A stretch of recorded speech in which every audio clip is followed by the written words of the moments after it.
Cerita seru, inspiratif, dan menarik. Kami punya semuanya. Subscribe, like, dan bagikan channel bercerita dengan teman-teman Anda. Di negeri kepulauan yang kaya akan rempah, di antara lorong-lorong pasar tradisional, di sudut jalan yang riuh, ada 3 hidangan yang tak lekang oleh waktu. Soto, bakso, dan mie ayam. Mereka bukan sekadar makanan, mereka adalah kisah. Kisah tentang perjalanan jauh, tentang budaya yang berjumpa, tentang tangan-tangan yang meracik dengan cinta. Bagaimana mereka bermula, bagaimana mereka bertahan, dan bagaimana mereka menjadi bagian tak terpisahkan dari hidup kita. Mari kita kembali ke masa lalu, ke saat segalanya dimulai. Ada sesuatu yang magis dalam semangkuk soto. Asapnya mengepul, aromanya menggoda, dan di setiap suapannya tersimpan kehangatan. Soto, makanan rakyat, tapi tahukah kau, dari mana ia berasal? Dulu, di pelabuhan-pelabuhan besar Nusantara, para pedagang dari negeri Tiongkok datang membawa berbagai kuliner. Salah satunya adalah sup daging sederhana yang mereka sebut kaudo. Namun, tangan-tangan pribumi tidak sekadar menerima, mereka mengubahnya. Mereka menambahkan kunyit yang harum, serai yang menggoda, dan santan yang kaya rasa. Dari tangan merekalah soto lahir, dan dari kota ke kota, ia tumbuh menjadi ratusan varian. Soto Betawi, berani dengan santan dan jeroan.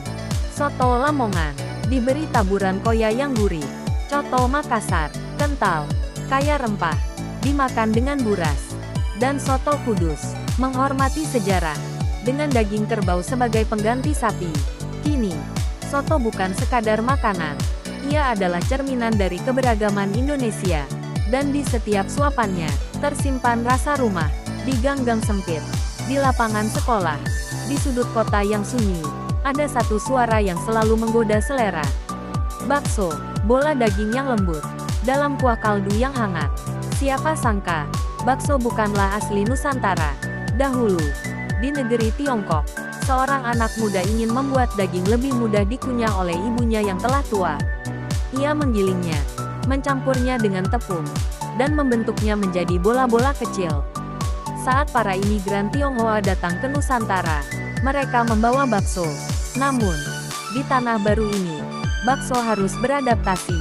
Babi digantikan dengan sapi, kuahnya lebih gurih, dan dari Solo, Malang, hingga Jakarta, bakso mulai hidup dalam berbagai rupa. Bakso Malang, dengan tahu dan siomay sebagai pelengkap. Bakso Solo, halus, dengan kuah bening yang khas. Bakso urat, lebih kenyal, lebih bertekstur. Bakso beranak, di dalamnya ada kejutan kecil. Hari ini, bakso ada di mana-mana, dari gerobak kaki lima, hingga restoran kelas dunia. Bahkan, seorang presiden Amerika pun pernah berkata, "Aku rindu bakso." Karena bakso bukan sekadar bola daging, ia adalah rasa nostalgia, rasa rumah. Di sebuah kedai kecil, seorang pria tua dengan tangan cekatan mengangkat mie yang baru saja matang. Ia meletakkannya dalam mangkuk, menaburkan ayam berbumbu kecap, menambahkan irisan daun bawang, dan menuangkan kuah panas di atasnya. Dengan senyum hangat, ia menyodorkannya kepadamu. Mie ayam, makanan sederhana, tapi dengan sejarah yang panjang. Awalnya, mie ini adalah bagian dari budaya Tionghoa. Di sana, mie dimakan dengan daging babi, dengan saus asin, dengan cara yang berbeda. Namun di Nusantara, semuanya berubah. Ayam menggantikan babi, kecap manis menggantikan saus asin, dan sentuhan rempah Indonesia menjadikannya milik kita. Mie ayam Bangka, lebih asin, lebih kenyal. Mie ayam Solo, lebih lembut, lebih manis. Mie ayam Ceker, dengan kaki ayam yang empuk dan menggoda.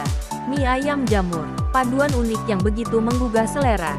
Dari kaki lima, ke restoran ternama, mie ayam terus berkembang, menemani siapa saja, di mana saja, kapan saja. Karena dalam setiap suapan mie ayam, ada kenyamanan yang tak tergantikan. Waktu boleh berlalu, zaman boleh berubah, namun, di antara modernisasi yang terus berjalan, soto, bakso, dan mie ayam tetap hidup. Mereka telah melewati abad demi abad, melihat kerajaan bangkit dan runtuh, menjadi saksi negeri ini merdeka, dan tetap hadir dalam suka dan duka. Dari generasi ke generasi, sendok demi sendok, gigitan demi gigitan, mereka bukan sekadar makanan, mereka adalah warisan, warisan yang tak akan hilang. Dan selama masih ada Indonesia, soto, bakso, dan mie ayam akan selalu ada dalam setiap rasa.